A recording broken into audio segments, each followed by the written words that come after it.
Hello, welcome. In this video series, I'll be presenting solutions from Atkins Physical Chemistry 11th edition for students of quantum chemistry at the undergraduate level. And all my solutions are checked with the Student Solutions Manual to accompany Atkins Physical Chemistry 11th edition. So without further ado, let's get started. Our first problem would be D8A.3. Explain the significance of A, a boundary surface, and B, the radial distribution function for hydrogenic orbitals. Now this problem is from section 8A, which describes the hydrogen atom. So basically, a boundary surface, it's the surface that contains 90% of the probability density of an electron in a given orbital, such as 1s, as shown in the picture here. Now, the radial distribution function is just the exact words from the solution manual. It gives the probability density that the electron will be found at a distance r from the nucleus. So all that basically means is what is the probability that the electron will be found at a given radius r away from the nucleus, regardless of the angle. Now, let me elaborate more on the radial distribution function.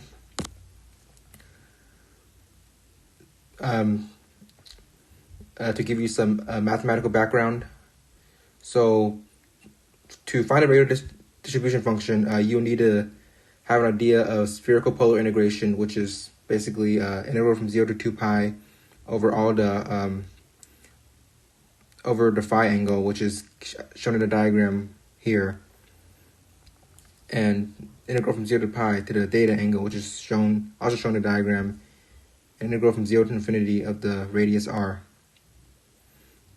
So let's define a radial distribution function as P of r. And by definition, P of r, the integral from 0 to infinity of P of r dr has to equal the integral over all space of the probability squared of the wave function, or the wave function squared. Sorry, I'm having trouble describing it right now, but you know what I mean. So if you write that out, integral from 0 to infinity of P of r dr equals integral from 0 to 2 pi times integral from 0 to pi of, integral from 0 to infinity of the wave function squared, r squared dr sine theta d theta d phi.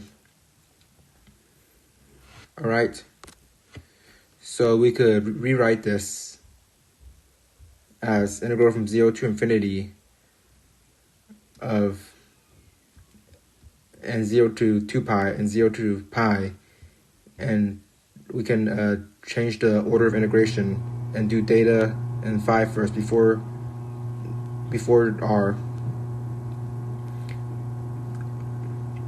and the wave function squared is just the radial part squared times the spherical harmonic part squared. And since r, theta, and phi are independent, we could separate the integrals to get integral from 0 to infinity of r of r squared times r squared dr times 0 to 2 pi 0 to pi integral to spherical harmonic squared over the spherical element. Sorry, over the angular elements. Now, as you remember from spherical harmonics, that integral is just 1. So what you end up with is integral from 0 to infinity of P of r dr equals integral from 0 to infinity of r of r squared dr. So P of r is just r squared r of r squared, where r of r is the radial part of your hydrogenic wave function.